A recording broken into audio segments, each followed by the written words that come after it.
Movie की शुरुआत होती है। स्कॉट बोलता है, अब मेरी ज़िंदगी पहले जैसी नहीं रही। अब मैं जेल में नहीं बल्कि हीरो हूँ। एक किताब लिख रहा हूँ, लोगों के साथ सेल्फी ले रहा हूँ और हाँ, दुनिया भी बचा चुका हूँ। अब स्कॉट की ज़िंदगी आरामदायक है, लोग उसे पहचानने लगे हैं। उसकी किताब look out for the little guy भी हिट हो चुकी है, लेकिन उसे अभी भी लगता है कि शायद वो कुछ मिस कर रहा है।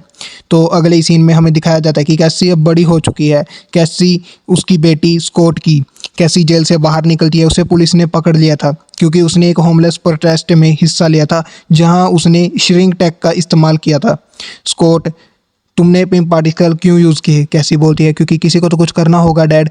कैसी अब सिर्फ स्कॉट की बेटी ही नहीं बल्कि एक युवा साइंटिस्ट है जो अनफेयर सिस्टम के खिलाफ आवाज़ उठा रही है। तो अगले ही सीन में हमें दिखाया जाता है शाम को सब एक कमरे में बैठे होते हैं। स्कॉट, कैसी, होप, जेनेट और हैंक।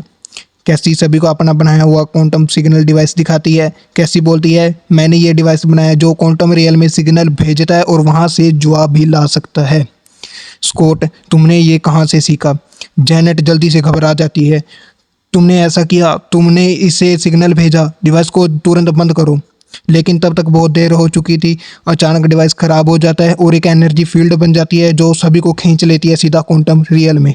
तो यहाँ पर हमें पता चलता है कि जेनेट जो 30 साल से भी ज़्यादा क्वांटम रियल में रहकर आई है, उसे वहाँ के खतरों के बारे में पता है। वहाँ पर कुछ अलग ही चीज़ है, लेकिन उसने अपनी फैमिली को अभी तक नहीं बताया।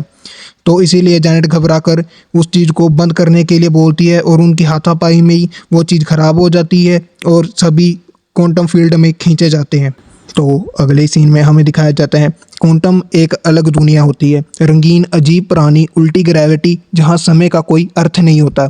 इस पुल में सब बढ़ जाते हैं।